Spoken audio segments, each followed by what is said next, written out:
sublime gracia del Señor. Vamos a leer la palabra del Señor. Por favor, busquemos la primera carta de Juan. Primera carta de Juan. Volvemos a la serie de Juan. Ya terminaron los sermones navideños. Les invito a que busquen la primera carta de Juan. Primera carta de Juan, capítulo 3. Primera carta de Juan está antes de Apocalipsis. Primera carta de Juan, capítulo 3. Y vamos a estar leyendo los versículos del 8 al 15. Es decir, vamos a empezar en el final del sermón anterior, ¿sí? Para llevar la relación del texto, ¿cierto? ¿Ya lo tienen? Primera de Juan capítulo 3, versículos del 8 al 15. Dice la palabra de Dios: el que practica el pecado es del diablo, porque el diablo peca desde el principio. Para esto apareció el Hijo de Dios, para deshacer las obras del diablo. Todo aquel que es nacido de Dios no practica el pecado, porque la simiente de Dios permanece en él, y no puede pecar porque es nacido de Dios. En esto se manifiestan los hijos de Dios y los hijos del diablo. Todo aquel que no hace justicia y que no ama a su hermano no es de Dios. Porque este es el mensaje que habéis oído desde el principio, que nos amemos unos a otros. No como Caín, que era el maligno y mató a su hermano. ¿Y por qué causa le mató? Porque sus obras eran malas y las de su hermano justas. Hermanos míos, no os extrañéis si el mundo os aborrece. Nosotros sabemos que hemos pasado de muerte a vida en que amamos a los hermanos. El que no ama a su hermano permanece en muerte. Todo aquel que aborrece a su hermano es homicida. Y sabéis que ningún homicida tiene vida eterna permanente en él. Amén. Vamos a orar. Padre Celestial, te damos gracias por tu palabra, Señor. Gracias por esta carta que es como un examen, Señor. Es una evaluación que todo verdadero creyente debería aprobar. En primer lugar, examinarnos a la luz de esta carta. Y tú, a través de tu palabra y de tu Espíritu Santo, irás enseñándonos, revelándonos, iluminándonos aquellas cosas en las cuales estamos mal. O si en realidad somos creyentes, nacidos de nuevo, hijos de la luz. Padre, que el propósito por el cual estamos estudiando esta carta se cumpla. Que cada uno de nosotros haga una autocrítica y nos examinemos a nosotros mismos a la luz de estas verdades eternas que tú nos has revelado en este libro maravilloso. Señor, no tomes en cuenta mi pecado, mi debilidad, sino que seas tú, Señor, hablando a nuestras vidas. Que sea tu palabra por encima de todas las cosas, no mis ideas, no mis pensamientos, sino que seas tú hablando a través de este instrumento a tu pueblo, para la gloria de tu nombre, para la bendición de tu iglesia. Te lo pedimos en el nombre de Jesucristo. Amén. Bueno, mis hermanos y amigos, seguimos con la serie de predicaciones sobre el Evangelio, la primera carta de Juan. ¿Somos o no somos? Es la pregunta. También lo dijo Hambre, ¿no? ¿Ser o no ser? Esa es la cuestión. Bueno, aquí la pregunta es la misma. ¿Soy o no soy? ¿Somos o no somos? Porque todo el mundo es creyente, ¿no? O sea, todo el mundo es creyente. Le preguntamos a las personas y nadie dice, no, yo no soy creyente, yo soy hijo de Satanás. Nadie en sus 5 sentidos lo diría. Pero la palabra de Dios nos evalúa y vamos a la evaluación. El título de la predicación de hoy es, en forma de pregunta, ¿vivos o muertos? Cuando nosotros hablamos de las personas, solemos hacer clasificaciones de las personas, ¿sí?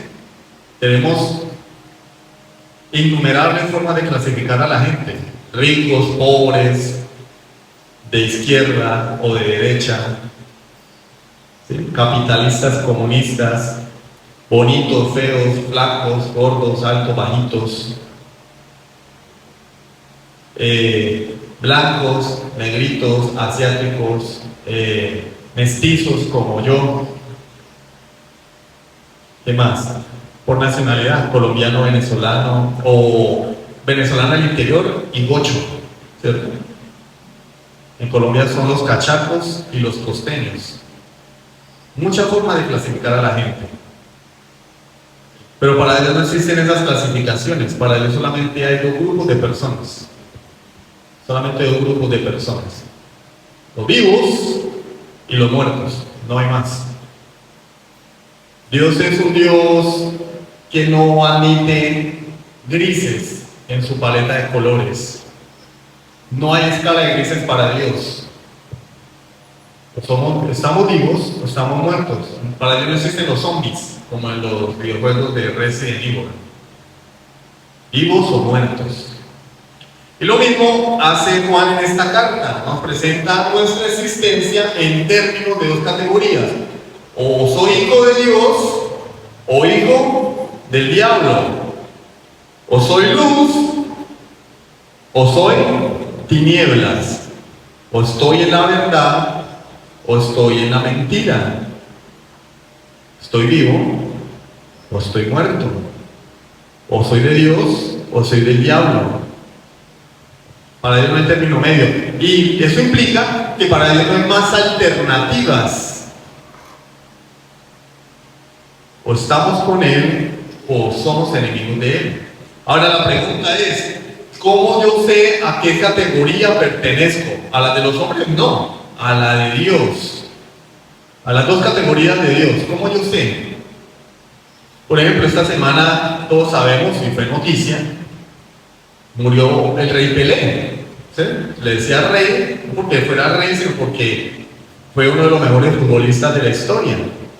¿Sí? Y el mejor futbolista de su época. Entonces se le colocó el título, el rey del fútbol, Pelé, así como Bruce Lee es el rey de las artes marciales. ¿Sí? Y murió Pelé. Pelé está muerto, nosotros estamos vivos, pero también vamos a morir. Y el fin de semana murió el Papa emérito Joseph Ratzinger.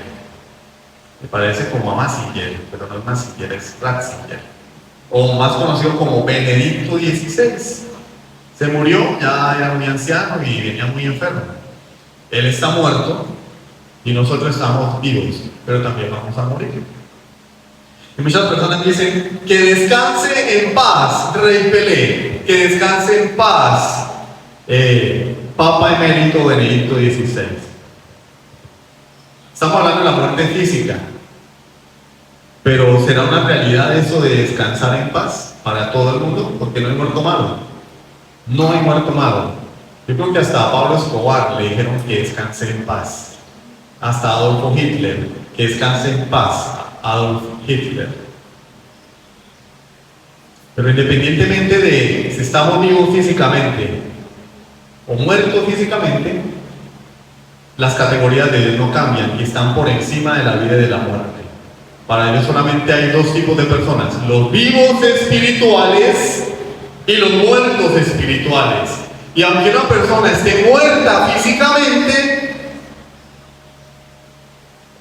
si es un hijo de Dios, está vivo para Dios. Por eso Jesús dijo, Dios no es Dios de muertos, sino de vivos, hablando de Abraham, Isaac y Jacob, que ya estaban muertos físicamente, pero para Dios estaban vivos.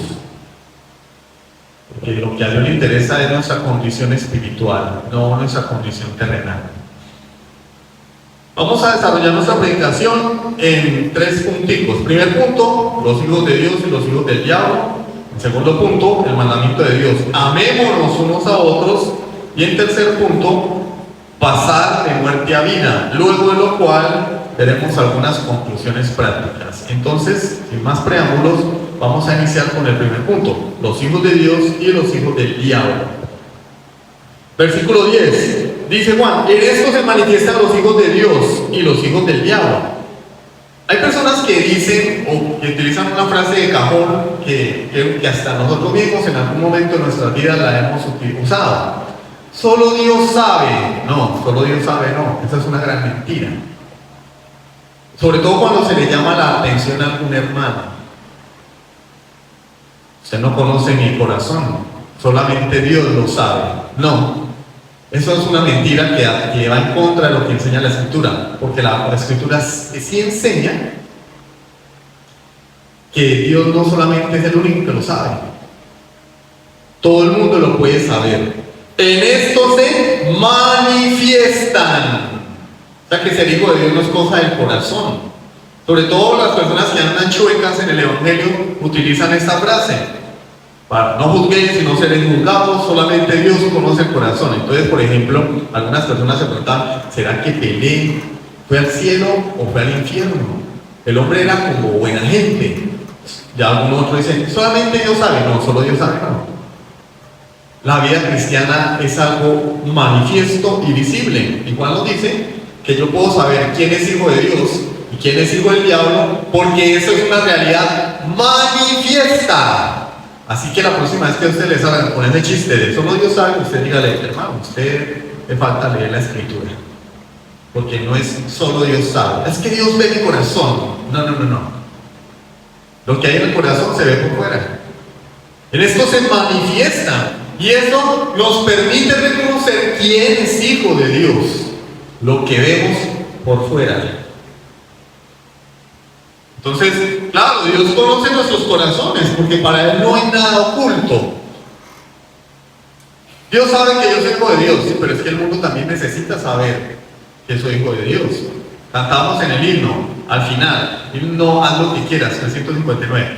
Y el mundo a Cristo pueda en mí ver. Entonces Dios no nos salvó para que no guardemos la salvación. Él nos salvó para que seamos embajadores del reino de Dios.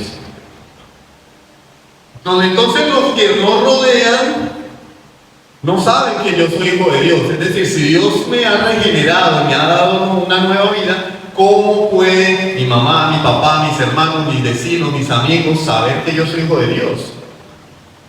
¿Cómo lo pueden saber? Bueno, la única manera es si la vida de Dios se manifiesta en mí. ¿Y cuál lo está diciendo? En esto se manifiestan los hijos de Dios.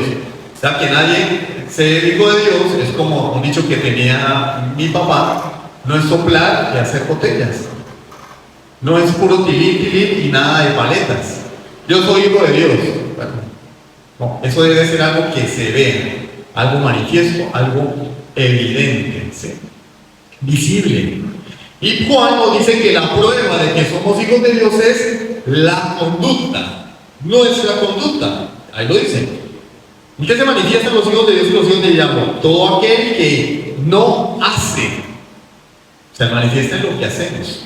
Aquel que no hace justicia y que no ama a su hermano no es de Dios. Entonces, por implicación, el que hace justicia y ama a su hermano es hijo de Dios. Entonces Juan nos lo presenta de forma negativa para que la iglesia de Cristo de todos los siglos y nosotros hoy en el siglo XXI veamos lo que no debemos ser o lo que no deberíamos ser y nos pongamos las pilas a vivir en consecuencia de lo que profesamos ser. Los hijos de Dios no, los hijos de Satanás no aman a su hermano, no hacen justicia. Yo como hijo de Dios debo hacer justicia y amar a mi hermano. Eso nos lleva a nuestro segundo punto. Uy, hermano, usted va volando, no se alegren tanto, no se emocionen. Segundo punto: amémonos los unos a los otros. Versículos 11 y 12. Porque este es el mensaje que habéis oído desde el principio, que nos amemos unos a otros. Bueno, ¿por qué? Los hijos de Dios obedecen los mandamientos de Dios. Y si Dios nos da un mandamiento, que nos amemos unos a otros, pues un hijo de Dios debe obedecer el mandamiento de Dios. ¿Cuál es? Amar a su hermano, amarnos los unos a los otros. Juan 13:14 nos dice: un mandamiento nuevo os doy, que os améis unos a otros como yo os he amado, que también os améis unos a otros. En esto conocerán todos que sois mis discípulos, si tuvierais amor los unos con los otros. Lo leímos en la introducción. ¿Cuál es el mandamiento? Que así como Cristo nos amó, nosotros tenemos que amar a nuestro hermano en la fe. Y así el mundo va a saber que realmente somos discípulos de Dios. No es por lo que decimos. Yo no estoy diciendo que usar las redes sociales para decir que soy creyente esté mal. No. Pero es que eso es el 10%. Publicar, colocar imágenes, póster, leyendas, versículos bíblicos, ¿sí? Hacer videos, eso es el 10%, el resto es lo que yo vivo. Porque si no, lo que yo estoy diciendo solamente es que una fachada, una careta, una mentira. Entonces, mis palabras deben ir respaldadas con mi comportamiento.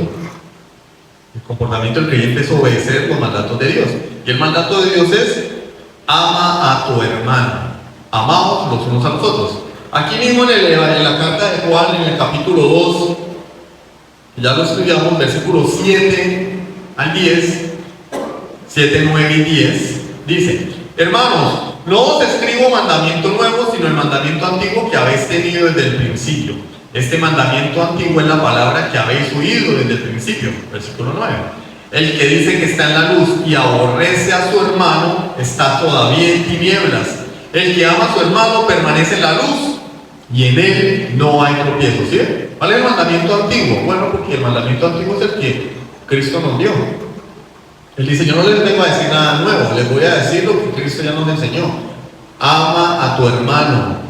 El que dice que está en la luz y odia a su hermano, aborrece a su hermano o desprecia a su hermano, pues todavía está en tinieblas. El que ama a su hermano permanece ¿qué? En la luz y en él no hay tropiezo. Y allí Juan nos dice que hay un lugar gris en el cual nos podemos mover, ¿cierto? Entre el amor y el odio. No. O amo a mi hermano o odio a mi hermano. O estoy en la luz o estoy en las tinieblas. Bueno, pero hay un problema. Hay un gran problema con esto. El problema es que, al igual que todos los demás mandamientos de la palabra de Dios, el decálogo y todos los principios que de él se derivan, el ser humano no puede obedecer a Dios por una razón: está muerto espiritualmente. El ser humano, por naturaleza, está muerto espiritualmente. Efesios 2, del 1 al 3. Y él os dio vida a vosotros. Estábamos muertos, ¿sí? Si él nos dio vida es porque estábamos muertos.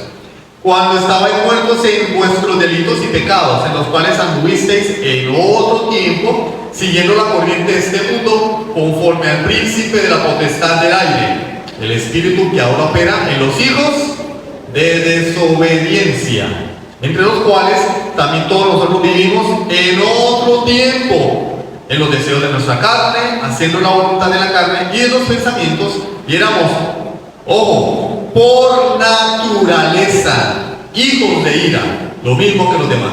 ¿Qué es el hombre por naturaleza? Hijo de ira, hijo de desobediencia, esclavo de ¿qué? De los deseos de la carne, de los pensamientos, ¿sí? Operado por Satanás, que es el espíritu que opera en los hijos de desobediencia. ¿Por qué? Porque estaba muerto. Y por esa razón el hombre no puede obedecer los mandamientos de Dios. Y Juan ahora nos va a presentar un ejemplo de este tipo de personas, de aquellos que, muertos espiritualmente, no pueden hacer justicia y no pueden amar a su hermano. Y es allí donde llegamos al versículo 12. No como Caín, que era del maligno y mató a su hermano. ¿Por qué causa le mató? Juan responde la pregunta: porque sus obras eran malas y las de su hermano justas. ¿Por qué mató? Porque Caín mató a Abel. Es que ¿por qué mató?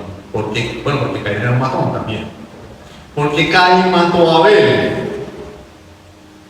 Juan lo dice: las obras de Caín eran malas, las de Abel, perdón, justas. Por una diferencia de naturaleza. Y como cada uno actúa según la naturaleza, pues Caín malo, obras malas. Abel bueno, obras buenas. ¿Sí o no? El marranito come más agua, ¿cierto? La ovejita come pasto. La oveja no come más agua. ¿Por qué? Ni desperdicios, porque no es marrano. la naturaleza de la oveja, ¿cierto? Ovina, le determina a ella que su alimento es el pasto. Porque lo lleva que en todo su ser, hasta en la última célula de su cuerpo, tiene escrito ahí en su ADN, como pasto. El marranito, en las últimas células de su ADN y en sus cromosomas, dice como lo que sea, basura, de todo, desperdicios, huesos, hasta los huesos, hasta las espinas del pescado se comen. Uno les tira las espinas del pescado, los huesos de la costilla, cuando uno come costilla de res, ¿no? Un caldo de costilla bien rico, y uno le tira, se lo come. Y eso parece que ni mastican siquiera, eso como que, porque el sistema digestivo de ellos es tan poderoso que destruyen todo. ¿Por qué? Porque son marranos, las ovejitas, ¿no? Entonces cada quien actúa de acuerdo a su naturaleza. Génesis 3:15, por ejemplo, dice allí: pondré enemistad entre ti y la mujer, y entre tu simiente y la simiente suya. Esta te herirá la cabeza y tú le herirás el calcañar. Este es el protoevangelio, ¿no? La promesa de un Salvador. Pero yo no voy a hablar de la promesa del Salvador en este momento. Voy a hablarle de la enemistad que hay entre los hijos de Dios y los hijos de Satanás. Aquí es Dios hablándole a la serpiente. Habrá enemistad entre los descendientes de Satanás y los hijos de Dios, que van a venir a Dios a través de el descendiente de la mujer, que es Cristo. Y el Señor está aquí diciendo: va a haber enemistad entre los dos. Y no pasó mucho tiempo para que se cumpliera esto. Caín asesinó a su hermano Abel. ¿Por qué? Juan nos lo dice: porque Caín era malo y Abel era bueno. Mateo 7:16-20. Por su fruto los conoceréis. ¿Acaso se recogen uvas de los espinos o higos de los abrojos? Así todo buen árbol da buenos frutos, pero el árbol malo da frutos malos. No puede el buen árbol dar malos frutos, ni el árbol malo dar frutos buenos. Todo árbol que no da buen fruto es cortado y echado en el fuego. Así que por su fruto los conoceréis. Como yo sé que un árbol, yo que no soy del campo ni conozco las plantas, yo sé que un árbol es de mango porque veo los mangos. Y si viera naranjas colgando del árbol, diría: el árbol es de naranjas. Y si viera una papaya, esa sí es más fácil de identificar, o el de plátano. Pero uno sabe, este ¿por qué no da bananos? Y si da plátanos, es porque no ve el fruto. ¿Cómo diferencio yo? Los expertos deben saberlo, pero yo veo una mata de plátano y una mata de bananos y yo veo la misma cosa. Pero cuando yo veo los bananitos, digo: este es un árbol de bananos, una planta de bananos. Esta es de plátano. Aunque son familiares, no es lo mismo. Y Dios, a través de Jesucristo, nos dice que yo puedo saber quién es quién a través de el fruto que da. Caín da fruto malo, Abel da fruto bueno. Dijo el pastor y teólogo presbiteriano Vernon McGee, ya murió en 1988, lamentablemente. Bueno, murió de 84 años, nació en 1904, 84 años, bueno, ya era hora. Aunque hay personas que viven más, pero bueno, el Señor se lo quiso llevar. Él dijo: yo no soy uno que juzga, sino que soy un inspector de fruta. Chéverísimo. No juzgues si no seré juzgado. No, es que yo no estoy juzgando, yo soy el inspector de la fruta. Yo vengo a ver qué fruto está dando el pueblo de Dios. Yo estoy mirando qué fruto das tú. Yo no te estoy juzgando, solamente quiero saber si son peras, manzanas, naranjas o bananitos, para saber de qué es el árbol. Dice el versículo 12 que Caín mató a Abel su hermano, y la palabra matar allí, que es la misma que aparece en Génesis capítulo 4, que dice matar, es la palabra griega esfazo, con tilde en la A, esfazo, S-F-A-Z-O, que literalmente significa masacrar, degollar. Entonces lo que dice la Biblia, que cuando Caín mató a Abel, no es que, como en las películas de comedia, le dio un golpe por accidente, ¿no? Entonces él agarró el arma para matarlo y Abel iba pasando, entonces él se giró así, como le dio en la cabeza y se cayó a Abel y se murió. Ay, lo maté sin querer. No, lo masacró. ¿Cuántos golpes se necesitan para matar a una persona? Golpes. ¿Uno o varios? Hasta que muera.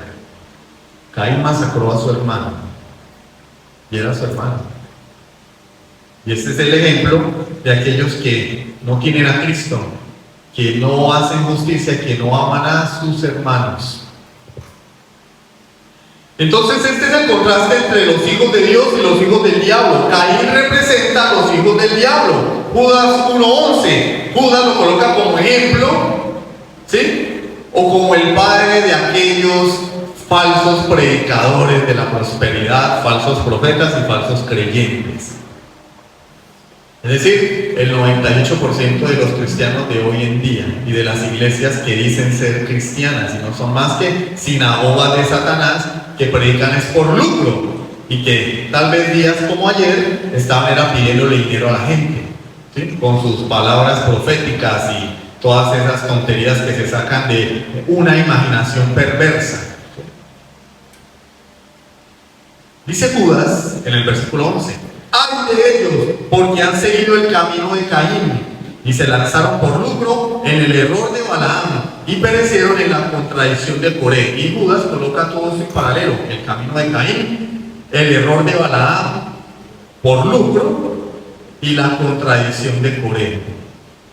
Coré se rebeló contra Moisés y levantó, valga la redundancia, una rebelión contra Moisés. ¿Y qué hizo Dios? Ay, mijito, bueno, sí, es que este es un gobierno social comunista y tú también tienes derecho, ¿no? Se abrió la tierra y se lo tragó a él y a toda su familia y a todo el pueblo que le seguía. Se murmuró contra Moisés y Dios dijo: Se abrió la tierra y descendieron vivos al Seol. La rebelión. Abel, por otro lado, representa a los hijos de Dios. Génesis 4:4. Y Abel trajo también de los primogénitos de sus ovejas, de lo más gordo de ellas. Y miró Jehová con agrado a Abel y a su ofrenda. Abel, a los ojos de Dios, había hallado gracia. Es decir, Dios derramó su gracia sobre Abel, lo cobijó con su favor, y cuando Abel obedeció a Dios, dice la palabra, Dios se agradó de él y de su ofrenda, es decir, de él, de lo que él era y de sus acciones, porque Abel vivía agradando a Dios. Mateo 23:35: para que venga sobre vosotros toda la sangre justa que se ha derramado sobre la tierra, desde la sangre de Abel, el justo, hasta la sangre de Zacarías, hijo de Berequías, a quien matasteis entre el templo y el altar. ¿Cómo llama Jesús a Abel? Abel el justo. Así ha llamado Jesús, Dios encarnado, a Abel. Abel el justo. Hebreos 11:4: por la fe Abel ofreció a Dios más excelente sacrificio que Caín, por lo cual alcanzó testimonio de que era justo, dando Dios testimonio de sus ofrendas, y muerto aún habla por ella. Dios dio testimonio de Abel. Él es un hombre justo. Pero ¿qué dice la Biblia de Caín? Era un hombre malo. Dice que era de quién. Versículo 12, nuestro texto, 1 Juan 3:12. No como Caín, que era del maligno, de Satanás. Y por esa razón Caín aborrecía a su hermano Abel. Lo odiaba, lo despreciaba, no tenía sentimientos buenos en su corazón hacia él. Juan 8:44: vosotros sois de vuestro padre el diablo y los deseos de vuestro padre queréis hacer. Él ha sido homicida desde el principio y no ha permanecido en la verdad porque no hay verdad en él. Cuando habla mentira, de suyo habla porque es mentiroso y padre de mentira. Eso es Jesús hablando con los judíos que dicen que creían en él. Pero cuando Jesús los confrontó, se levantaron en rebeldía contra él. Él les dice: vosotros sois de vuestro padre el diablo, y las obras de vuestro padre queréis hacer. ¿Cómo sé yo quién es hijo de Dios? Bueno, tengo que ver su vida, sus obras, su comportamiento. ¿Cómo sé yo que un animal es una adivinanza? Vamos a jugar a las adivinanzas, ¿cierto? Mueve la cola, persigue a los gatos y ladra. ¿Qué es? ¿Un avión? No. ¿Un águila? No. Un perro, obvio. ¿Cierto? Se sube al techo en la noche, pelea con las gatas, hace miau miau y come ratones. ¿Qué es? ¿Una cabra? No. Un gato. Entonces, ¿cómo puedo yo describir a un verdadero creyente? Ay, por el corazón. No. Por su estilo de vida, por sus obras, por lo que hace, por su amor hacia su hermano. Ama a su hermano, obedece a Dios, es temeroso de Dios, ama la palabra del Señor. ¿Qué es? ¿Un hijo del diablo? No, es un creyente. No ama a su hermano, no hace justicia, no ama la palabra de Dios, no tiene comunión con Dios. ¿Qué es? Soy cristiano, dicen muchos. No, es hijo del diablo. ¿Sí ven para dónde vamos? Pero voy a culto. Pero es que amas a tu hermano, haces justicia, tu vida es una vida justa delante de Dios, de obediencia. No, pero soy creyente porque hice una oración. No, eres hijo del diablo. Terrible, ¿cierto? Esto debería ponernos a temblar a muchos. ¿Cuál era el problema de Caín? Pues que era hijo de Satanás. Y Satanás peca desde el principio. Satanás vio a Dios y deseó ser Dios. Tuvo celos de Dios. Tuvo envidia de Dios. Y Caín hace las obras de su padre el diablo. Celos y envidia de su hermano. La envidia fue lo que lo caracterizó. Él tenía envidia de su hermano y esa envidia, esa pasión, ese deseo maligno lo impulsó a ¿qué? A cometer homicidio. El primer homicidio de la historia. Bueno, no el primero, porque Jesús dice que Satanás es homicida desde el principio. Porque es la persona que engendró odio por primera vez. ¿Y qué es la envidia? La envidia es cuando yo me duelo del bien ajeno. Por ejemplo, un hermano compra un carro y yo digo: se lo rayen. Yo ando a pie, ¿vale? Le rayen el carro. Hermano, compra, uy, está lindo el carro suyo, ya se lo bendiga. Pinche carro. ¿Sí? O porque de pronto veo que algún hermano pudo estrenar y yo no. Ojalá se le rompan esos zapatos, le salgan bien malos. Ay, ¿y dónde compró los zapatos? En tal parte. ¿Cuánto le costaron? 150,000 pesos. Pero usted lo tumbaron, niño, porque yo no lo averigué. Vale, sí, lo robaron. Envidia. Pues todos algunas veces hemos sentido eso. Envidia del bien ajeno. Compré casa. Ah, sí. Yo no puedo ni cambiar las tejas de zinc llenas de rotos. Para se le caiga su casa encima. Un terremoto, le caiga. ¿Y cuando me invitan a casa? Envidia. ¿O ustedes creen que Caín le dijo a Abel, vamos al campo, que te voy a matar? No. Él lo invitó al campo y Abel, confiado, porque seguramente Caín sabía disimular muy bien su odio.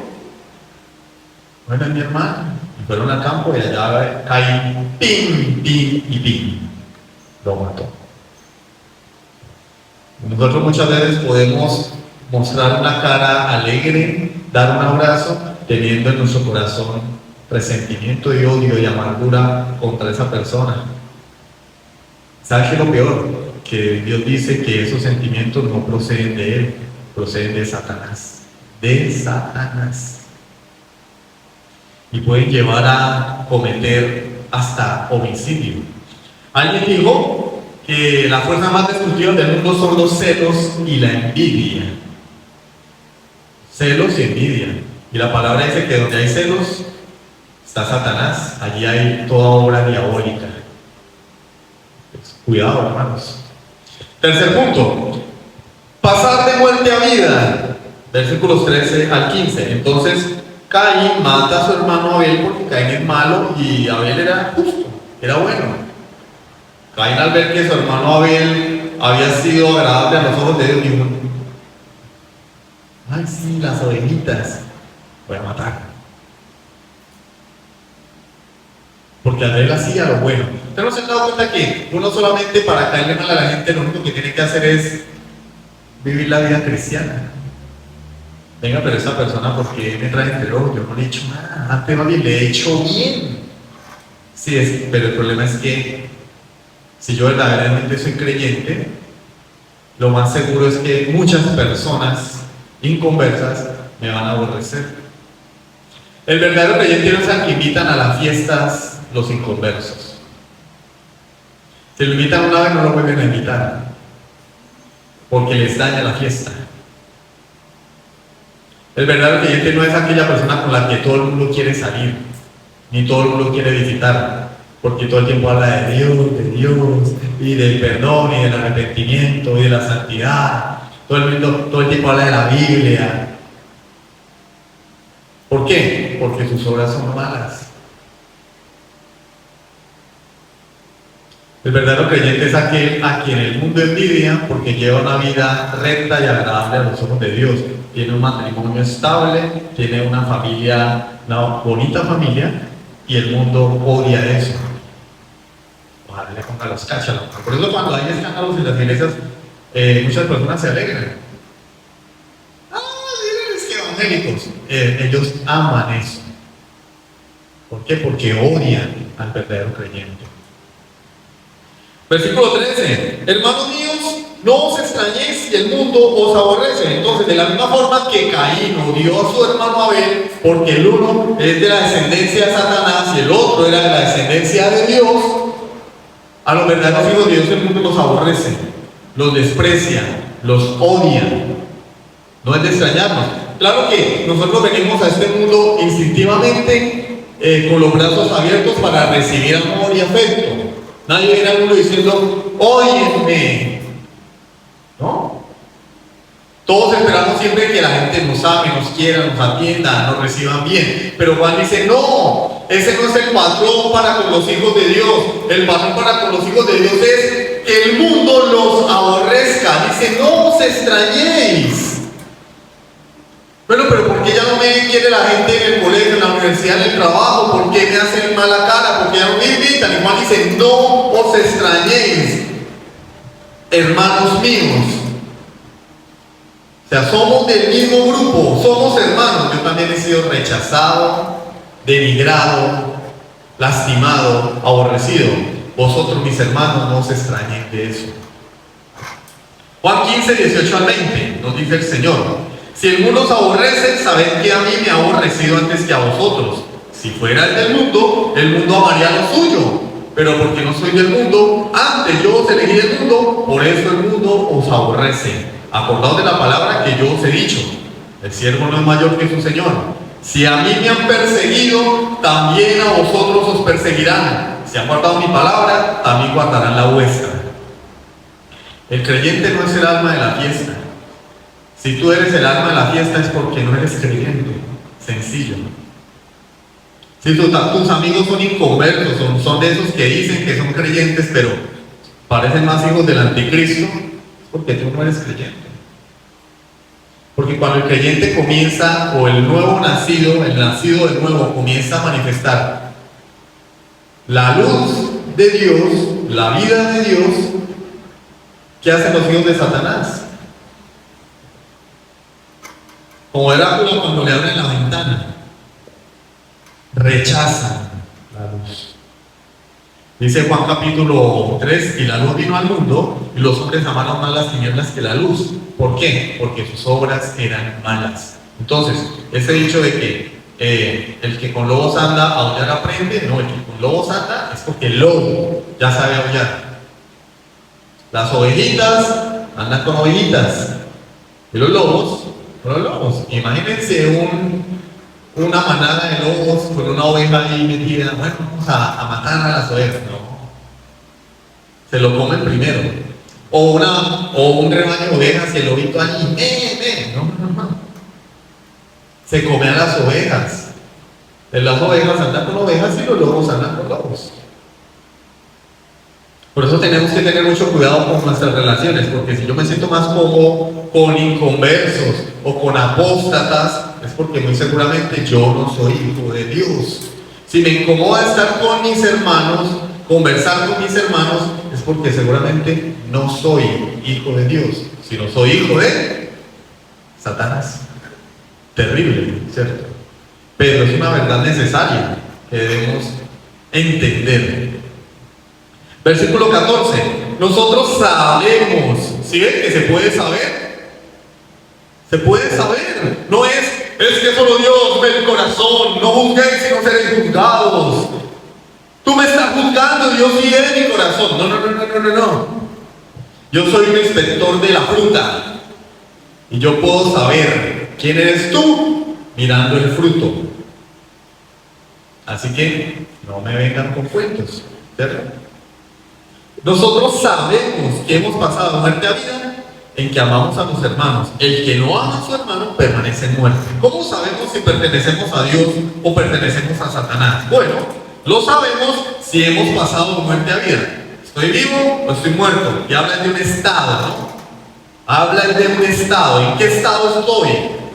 No de una circunstancia. No es que a veces yo estoy vivo y a veces estoy muerto. No. ¿Estoy vivo o estoy muerto? ¿Cómo sé yo que pertenezco a Dios? Bueno, si he pasado de muerte a vida. Y Juan le dice a la iglesia, sabemos que hemos pasado de muerte a vida. ¿Y cómo yo sé que he pasado de muerte a vida? Bueno, resulta que en la naturaleza que vemos, todo el tiempo la gente resucita, ¿cierto? O sea, uno va es más, vamos al cementerio y eso está vacío. De gente sí. No, está vacío, todos los sepulcros están abiertos y las tumbas están abiertas, y yo voy a visitar a mi tatarabuela y no está, se fue. Y la encontré en la Alejandría comprando el estreno ayer para ponérselo a las 12 de la noche y trasnocharse ahí viendo quemar un año viejo. Pero bueno, cada quien su religión, ¿no? Lo natural es que las personas y toda la creación pasen de vida a muerte, ¿sí o no? ¿Cuál es nuestro destino? Morir. Desde que el hombre pecó, una ley física afecta a todo el universo, y es la ley de la termodinámica. Y uno de los principios de la termodinámica es el principio de entropía. ¿Qué nos dice el principio de entropía? Todo sistema tiende a degenerarse. O sea que el Big Bang es imposible físicamente hablando.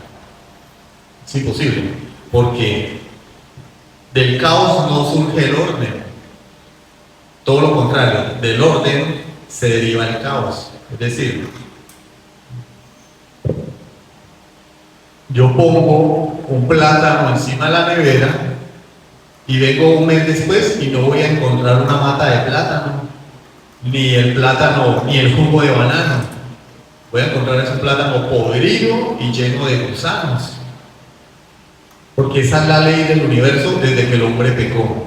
Por eso hay muerte, por eso el sol va perdiendo millones de toneladas diariamente, por eso la tierra se va deteriorando cada vez más. ¿Por qué? Porque todo tiende a la destrucción. Esa es una ley, se llama la ley de entropía. Todo pasa desde vida a muerte.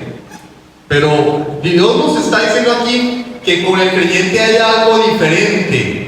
Cuando éste se arrepiente, pasa desde muerte a vida. Esto es contra naturaleza, y todo aquello que es contra naturaleza, ¿cómo lo nombramos? Un milagro. Lo natural es que cuando Jesús se bajó de la barca se hubiera hundido en el agua, ¿sí o no? O si le hubiera tocado bracear para poder sostenerse. Pero no, caminó sobre el agua. Lo natural es que la hija de Jairo se hubiese quedado allí y la hubieran enterrado. Pero no, Jesús llegó, la levantó y ella pasó de muerte a vida. Milagros. Milagros. Lo natural es que al leproso se le caiga la piel y la carne hasta que se muera. Pero Jesús llegó y sanó al leproso y su piel era como la de un niño. Milagro. Aquello que contradice las leyes de la naturaleza se llama milagros. Y solo Dios puede violar las leyes de la naturaleza. Entonces, cuando una persona muerta espiritualmente pasa a vida espiritual, ese es el mayor milagro que puede existir. Que un muerto espiritualmente, enemigo de Dios, hijo de Satanás, pase a ser hijo de Dios y tenga vida eterna. Y eso es visible y podemos saberlo. Efesios 2, versículos 1, 4 y 5. Y Él os dio vida a vosotros cuando estabais muertos en vuestros delitos y pecados. Versículo 4. Pero Dios, que es rico en misericordia, por su gran amor con que nos amó, estando nosotros muertos en pecados, nos dio vida juntamente con Cristo. Por gracia sois salvos. Solo lo puede hacer Dios.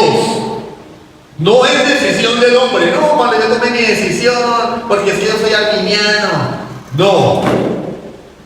Es una obra sobrenatural de Dios. Juan 1:13.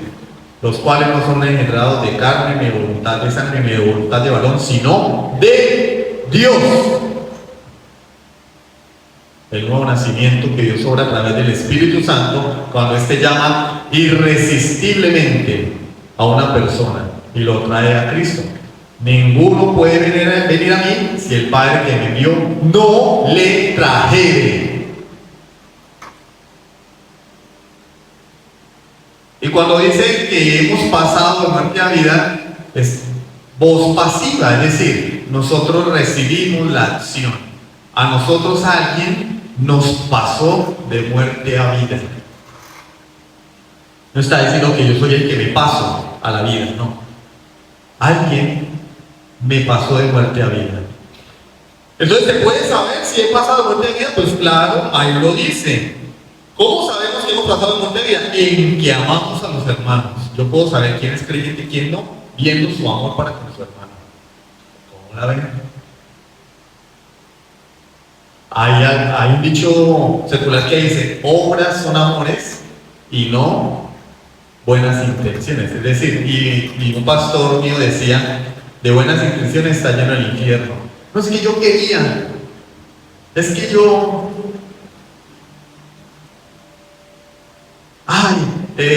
por ejemplo, hay que poner un bombillo, ¿no? Y nadie pone el bombillo, entonces llegaron y lo ponen y alguien dice: ay, hermano, se me hubiera dicho que hay que poner el bombillo, porque no lo puso. Claro, ya está hecho el trabajo, todo el mundo quiere poner el bombillo. Como con lo de Argentina, todo el mundo tirándole a Argentina. Quedó Argentina campeón del mundo y ahora todo el mundo es fan de Argentina. Todo el mundo es fan de Argentina y de Messi. Ay, los periodistas, ay, no sé, los mismos que escupían a la selección. Así es la naturaleza del hombre. Hay una evidencia y es el amor hacia el hermano. Hay una evidencia y es el amor hacia mi hermano. No dice hacia mis compinches de la universidad, mis amigos del colegio, no, hacia mi hermano en la fe. Esa es la evidencia, ese es el termómetro para yo poder decir: tú eres creyente. No es que yo leo mucho la Biblia y me sé la doctrina reformada. No, acá no lo dice. Nosotros sabemos que hemos pasado muerte a vida porque sabemos mucho de la Biblia. No, ahí no lo dice. Porque doy mucha ofrenda. Ustedes dirán: yo no, soy un sembrador, dicen algunos. Yo no predico, no sirvo en la iglesia, no barro, no trapeo, no hago nada, pero soy un sembrador. Acá no dice eso, acá dice en que amamos a los hermanos. El amor por nuestros hermanos es la consecuencia, no el fundamento de la vida espiritual. Es decir, yo no amo a mi hermano para ser salvo. Yo no le sirvo a mi hermano para ser salvo. Yo le sirvo a mi hermano porque ya soy salvo. Es una consecuencia. ¿Sí? El marrano no come desperdicios para volverse marrano. No, él come desperdicios porque ya es marrano. Ya es marrano. Es cuestión de naturaleza, cuestión del ser, de lo que yo soy. El amor por los hermanos es realmente una expresión de agradecimiento a Dios por el don de la vida eterna y un identificador de la naturaleza divina. Yo cómo sé que soy hijo de Dios si no quiero nada con... Hay personas que dicen que son hijos de Dios y no quieren nada con la iglesia. Eso es una contradicción. Porque yo cómo voy a aborrecer lo que Dios ama. Dios ama a la iglesia, al pueblo de Dios, a sus hijos redimidos por la sangre de Cristo, y yo no quiero congregarme. Entonces, ¿de qué estamos hablando? Y todo mi tiempo es para el trabajo, amigos, pasear y disfrutar de la vida. No. ¿Cómo yo sé que alguien es creyente? Porque ama a la iglesia, ama al pueblo de Dios, ama a sus hermanos. ¿Bien? Esto ya nos da muchas herramientas para evaluarnos. ¿Amo a la iglesia? No, pero no eres hijo de Dios, porque acá lo dice. Yo sé que he pasado de muerte a vida en que amo a mi hermano, en que amo a mis hermanos. Y la iglesia se quedó callada. Así como Dios nuestro Padre se agrada en amar, también se agrada en dar. Dios es Dios que da. Dios es amor. ¿Qué hizo Dios? Romanos 5:8. Mostró su amor. No es como nosotros que por ejemplo ponemos una canción, ¿no? Las canciones que ponen las emociones, ¿no? Yo soy tu niña, tus ojos. Y hay gente que hasta llora, ¿no? Te amo más que a mi vida. Te amo más que a mi vida, Señor. Y si te viene un acuerdo, eso es carreta, eso es mentira. Nosotros deberíamos pensarlo muy bien antes de cantar esas canciones. Decirle a Dios que lo amo, pero no amo a la iglesia, no amo al pueblo de Dios. Si te viene un acuerdo, eso solamente va a añadir castigo para mí en aquel día, en el día en que el Señor me juzgue. Porque fui un hipócrita. Señor, te amo. Dios no es así. Dios mostró su amor. Imaginémonos Dios desde los cielos diciendo: Gabriel, yo amo tanto a este pueblo, pero que se pudran en el infierno. Dios mostró su amor, fue visible, envió a su Hijo unigénito. Ya, nos amó y nos dio todo. Nos dio a su Hijo. Y nosotros como hijos de Dios actuamos en consecuencia. De la misma manera, quienes tienen la naturaleza divina manifiestan su unión con Dios. ¿Por qué? Porque tenemos la vida de Dios en nosotros y actuamos en conformidad con el carácter y la voluntad de Dios. ¿Cómo sabemos que somos de Dios? Bueno, porque siendo hijos de Dios heredamos su carácter, santidad, amor. Es el fruto del Espíritu Santo, pues. Gálatas capítulo 5. Mas el fruto del Espíritu es amor, gozo, paz, paciencia, benignidad, bondad, fe, mansedumbre y templanza. ¿Qué es eso? El carácter de Dios. Y el primero es el amor. No, pero yo soy hermano dominguero. Ay, cuidado, papito. No, es que yo soy de lejitos. Ay, yo de lejitos. Si tú eres verdadero creyente, amas a tus hermanos. No tienes que amarlos, porque si no los amas es porque no eres creyente. Es algo natural. Así como yo tengo que agarrar al marrano de la oreja y llevarlo a que se coma la mazagua. No. Yo pongo la mazagüita y él solito. Es más, ni espera que no ponga la mazagua, eso sale. No te voy a decir esto: Pepa, mira, cómate la mazagua, cómete la mazagua, está deliciosa, mira. No. Solo ahora. El verdadero creyente, de forma natural, comienza a amar a sus hermanos, a identificarse con ellos, a desear pasar tiempo con ellos. ¿Por qué? Porque ellos también son hijos de Dios, son hijos de su Padre. Juan, al referirse aquí a amar al hermano, ojo con esto, quiso decir que debemos tener una preocupación, un gran interés por nuestro hermano en Cristo, en el sentido de procurar el bien de él. porque también puede haber un malentendimiento. Ser hermanos de la fe no quiere decir que seamos compinches. Una cosa es la compinchería y otra cosa es el amor entre hermanos. ¿Por qué? Porque la iglesia es diversa. Hay diferentes culturas, diferentes... Bueno, acá todos somos pobres, pero puede que en algún lugar haya diferentes estratos sociales. Diferentes maneras de pensar, procesos de formación, venimos de diferentes familias, ¿sí? Hemos aprendido diferentes patrones de conducta y eso nos hace una iglesia diversa, ¿cierto? Pero en medio de la diversidad que hay unidad en la fe y en el amor, que es el vínculo perfecto. ¿Qué nos une? Que todos le vamos al Barcelona. No, hay algunos del Barcelona y otros del Real Madrid. Pero hay algo por encima de eso y es Cristo. Que nos une, que todos trabajamos fabricando pantalones, ¿no? Hay diferentes profesiones, pero ¿qué es lo que nos une? Cristo. Entonces no quiere decir que acá todos tenemos que ser iguales, como enseña el socialcomunismo, ¿no? Todos tienen que ser iguales de pobres, pensar igual. No, pero tenemos que tener unidad doctrinal y amarnos los unos a los otros a pesar de las diferencias, y eso es lo que hace que el carácter de Cristo se forme en mí y que yo tengo que amar a mi hermano aunque él es diferente. Es que no me gusta que él es muy risueño, de malas, tienes que amarlo porque es tu hermano. Es que no me gusta porque es muy serio, de malas, tienes que amarlo porque es tu hermano. Es que no me gusta porque es rico. ¿Serio? Hay una señora que le tenía rabia a un hermano de la iglesia porque el hermano tenía dinero y ella era pobre. ¿Qué culpa tiene? Dios le dio el dinero. Pero de malas, tienes que amarlo. Es que no me gusta el hermano X porque es muy pobre. De malas, tienes que amarlo porque es tu hermano. A mí no me gusta porque él es del Real Madrid. De malas, tengo que amarlo, es mi hermano. Es hijo de mi padre. Tenemos diferencias, sí, pero Dios no nos dice, ama a los hermanos que se parecen a ti. No, ama a tu hermano y punto. Entonces, no habla de compinchería, habla de que yo debo procurar el bien de mi hermano a pesar de las diferencias. ¿Puedo llevármela mejor con algunos hermanos? Sí, entre más afines seamos. De hecho, en el mismo grupo de apóstoles, Jesús tenía 3 apóstoles que eran los que andaban con él a toda parte.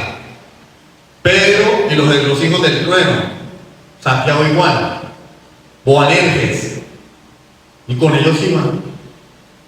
Cuando fue a sanar a la hija Jairo, entraron los 3. En la transfiguración estaban los 3.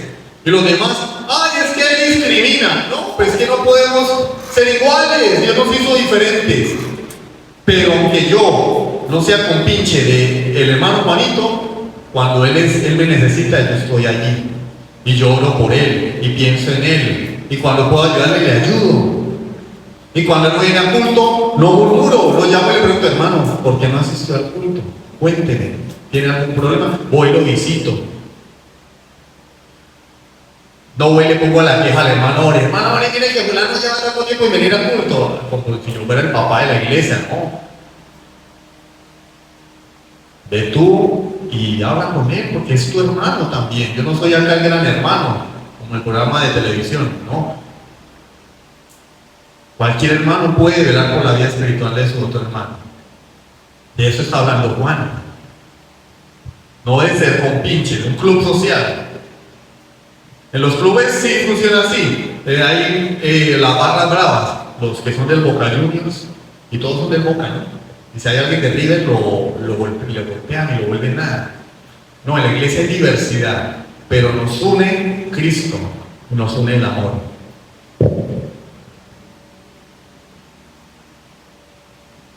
Pero hay un problema. El problema es que el pecado ha dañado al hombre. Ese es el problema. El pecado ha dañado al hombre. El hombre está en un estado de pecado y de condenación por causa del pecado de nuestros padres. Y el hombre, lejos de amar a otros, por naturaleza, siendo hijo de Satanás, se ama a sí mismo. No, yo no soy así. Mentira. ¿O acaso no pensamos en fin de año en estrenar? ¿Quién se preocupó por el estreno del hermano? Nadie, ¿sí o no? Ay, hermano, el hermano Juanito yo veo como que no va a estrenar. Voy a dejar de estrenar yo y le voy a dar a él el estreno. Ay, sí. ¿Dónde le eché? ¿No? Por naturaleza pensamos en nosotros mismos, en nuestro bienestar. Oiga, yo veo que la hermana Juanita como que no va a poder comer pan de jamón. Vamos a de llevar este pan de jamón a la hermana y nosotros, pues, tomemos agua. No. Es parte de la naturaleza caída, centrarnos en nosotros mismos. Ese es el problema. Por eso nos cuesta amar a nuestro hermano, por naturaleza. El hombre dañado por Satanás solo se ama a sí mismo y exige de los demás que le den. ¿Usted no ha visto que hay personas que solamente es esperando que los demás hagan por ellos, le den, los visiten, los apapachen? Por eso es que a veces en las iglesias cuando le ponen a dar mercados y eso es una fórmula a futuro para el desastre, porque la gente termina diciendo a que le den. Y el día que no se les da mercados, si te vi no me acuerdo, acá pasó. Hay una gente que venía aquí solamente porque les daban los mercados y cuando se acabaron los mercados no volvieron. Porque las personas por naturaleza nunca ven qué yo puedo ofrecer, sino cuánto me van a dar. Y ven la iglesia como una ONG cuyo fin y propósito es ser beneficencia. Y no, la iglesia no es eso, la iglesia es columna y baluarte de la verdad. La iglesia no es para repartir mercados, la iglesia es para predicar el evangelio y procurar la santidad de los creyentes, no más. Lo demás, si hay mercado, hay mercado. Si no, hay muchas ONGs que se benefician de eso y dan mercados a las personas. Pero hay personas que ven la iglesia es como eso, bueno, a ver quién me va a ayudar, quién me va a dar, quién me va a invitar, cómo me van a atender. No, yo no voy a ir por allá porque es que yo con tantas necesidades que tengo y nadie me da.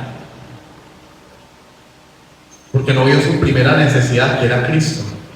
Necesidad que la iglesia sí debe llenar a través de la predicación. Cristo. Esa es la naturaleza del hombre caído. Incapaz de amar, solamente piensa en su bienestar. Primero yo, segundo yo y tercero yo. Versículo 15. Todo aquel que aborrece a su hermano es homicida. Y sabéis que ningún homicida tiene vida eterna permanente en él. Para Dios no hay término medio, ¿no? O somos luz, o somos tinieblas, o estamos vivos, o estamos muertos, o amamos, u odiamos. Y el que no ama a su hermano o lo aborrece es homicida. Jesús dice en Mateo 5, 21 y 22, oísteis que fue dicho, no matarás. Claro, porque los judíos habían interpretado la ley como que si yo no cometo el acto, pues estoy libre. Entonces yo puedo odiar a la gente, puedo chismosear de las personas, puedo murmurar y no estoy haciendo nada malo. Y Jesús les dice, no, estáis torciendo el mandamiento. Estáis torciendo el mandamiento. Porque la Biblia dice, la ley dice no matarás, pero también dice no hablarás falso testimonio contra tu hermano. Y en el libro de Deuteronomio dice no aborrecerás a tu hermano ni al extranjero que habita en tu tierra. Entonces Jesús no estaba inventando una nueva ley. Jesús le estaba recordando a estos hipócritas el verdadero sentido de la ley. Oíste que fue dicho, no matarás, pero yo digo que cualquiera que aborrece a su hermano, cualquiera que se enoja contra su hermano, será culpable de juicio. Por eso la Biblia dice, no se ponga el sol sobre vuestro enojo. Por eso la Biblia dice que no debemos permitir que crezcan en nosotros raíces de amargura. Porque el que hace eso es homicida. Yo no tengo que matar a una persona, solamente tengo que despreciarla, aborrecerla, odiarla. Ya soy homicida para Dios. Y ese es el fruto de Satanás. Así que si tú, hermanos, odias, aborreces a tu hermano, es porque Dios no ha obrado en ti. Sientes resentimiento hacia alguna persona, hacia algún creyente, amargura, Dios no ha obrado en ti. Por eso el Padre nuestro dice, perdona nuestras ofensas, así como nosotros perdonamos a los que nos ofenden. Dice Jesús, si vosotros no perdonáis las ofensas a vuestros hermanos, pues Dios no os va a perdonar. ¿Por qué? Porque es que el perdón procede de Dios. Solo un corazón perdonado puede perdonar. El que no perdona es porque no ha sido perdonado por Dios. No, es que a mí me hicieron mucho daño, yo no puedo perdonar eso. No eres hijo de Dios. Es que me hicieron mucho daño. Entonces no has experimentado el perdón de Dios. Porque cuando yo miro mi vida a la luz de la cruz y veo todo lo que Él me perdonó y todo lo que Él hizo por mí, cualquier ofensa es nada. Estoy dispuesto a perdonar. Pero el que no perdona no ha conocido la gracia de Dios, la misericordia de Dios, ni el perdón de Dios. Le pasa como a los dos deudores. A uno le fueron perdonados 10.000 talentos y después fue a ahorcar al que le debía 100 denarios. Le fueron perdonados 10.000 talentos, o sea, una fortuna. El otro le debía solamente 3 meses de sueldo. Y dice que lo agarró de aquí del cuello y le estaba sacudiendo. Págame lo que me debes. Pero si el rey te perdonó toda esa fortuna, ¿tú por qué no perdonas a él? Yo no puedo perdonar. Entonces no eres creyente. Un corazón perdonado por Dios perdona, porque sabe lo que Dios ha hecho en él. Y este tipo de personas que odian a su hermano, que aborrecen a su hermano y que no perdonan, pues esa es la obra de Satanás. ¿Y su destino eterno cuál es? El destino de su padre, el diablo. Por eso Jesús en Mateo 25 dice, apartados de mí, malditos, al fuego eterno preparado para el diablo y sus ángeles. Es decir, tu destino va a ser el mismo de tu papito. Pero aquellos que hacen justicia y que aman a su hermano, que aman en la iglesia, tendrán el mismo destino eterno que su Padre. ¿Cuál es? La vida eterna. La vida eterna. Conclusiones. El hijo del diablo, según Juan, sigue cometiendo pecados porque pertenece al maligno. No puede dejar de hacer otra cosa. Peca porque es de Satanás. En contraste con esto, el hijo de Dios no seguirá pecando porque tiene en sí mismo la naturaleza de Dios. Lo leíamos en el versículo 10, en el capítulo 3, versículo 9. Todo aquel que es nacido de Dios no practica el pecado porque la simiente de Dios permanece en él y no puede pecar porque es nacido de Dios.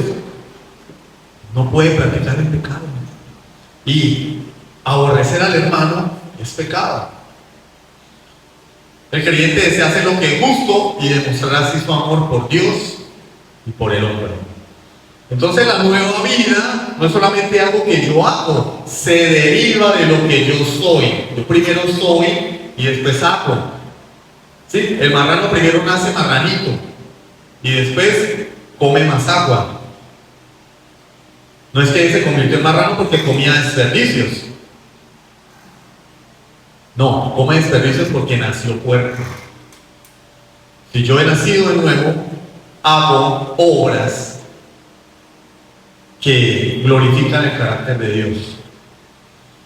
Los hijos de Dios por naturaleza aman lo que Dios ama y aborrecen lo que Dios aborrece. Dios ama a su pueblo, a su iglesia, a sus hijos. La justicia. ¿Tú amas lo que Dios ama? ¿Amas lo que Dios ama? ¿Amas a tus hermanos? ¿Amas a la iglesia? ¿Amas la palabra de Dios? ¿O ver películas hasta tarde? Hay personas que dicen que no tienen tiempo para hacer un devocional, pero sí tienen tiempo para verse una película de 3 horas. ¿Cómo la ven? Y no hacen un devocional, no leen la Biblia. 4 o 5 días sin leer la Biblia. Entonces no aman la palabra de Dios. No aman la palabra de Dios. Pero hoy tenemos 3 o 4 horas para ver una película. Yo no sé lo que ver películas sea pecado. Ni jugar videojuegos sea pecado. Pero tengo tiempo para todo menos para la palabra. Tengo tiempo para todo. Hay personas que son capaces de sentarse 3 o 4 horas a conversar trivialidades. Y cuando son las 11 de la noche dicen, uy, se hizo tarde, me voy a dormir. No hubo tiempo para Dios. La pregunta es, ¿amas a Dios? ¿Amas a Dios? Hay personas que tienen tiempo para ir a un centro comercial y vitrinear 3, 4, 5 horas buscando el estreno, ¿sí? Y llegan cansados a la casa. No hay tiempo para Dios. No hay tiempo para la iglesia. No, hermano, es que estaba en Cúcuta, llegué cansado, estaba de compras. ¿Qué es lo que amas? ¿Qué es lo que yo amo? ¿Qué es lo que hay en mi corazón? ¿Qué es lo que me roba el tiempo? ¿Cuál es mi prioridad? Y en eso yo voy a poder reconocer si soy hijo de Dios o no. El amor es propio de los hijos de Dios. ¿Por qué? Pues porque Dios es amor. El odio es propio de los hijos de Satanás porque él es homicida. El que odia a su hermano, en realidad no es hermano de él, es homicida, es hijo de Satanás. Pregunta: ¿qué estás pensando y manifestando tú? ¿Qué estoy yo mostrando? Y ojo que hay dos formas de odiar. Está el odio manifiesto, ¿sí? El ataque, y está la indiferencia. Indiferencia. Yo puedo tirar a una viejita a la carretera para que la atropelle un camión y soy homicida. Pero yo también puedo ver a la viejita cruzando la calle, ver el camión a una cuadra de distancia y dejarla pasar la calle sabiendo que la van a atropellar. ¿Y saben cómo se llama eso? Negligencia. ¿Ustedes saben que las personas que no denuncian los crímenes son cómplices y van a la cárcel también? En la ley de los hombres.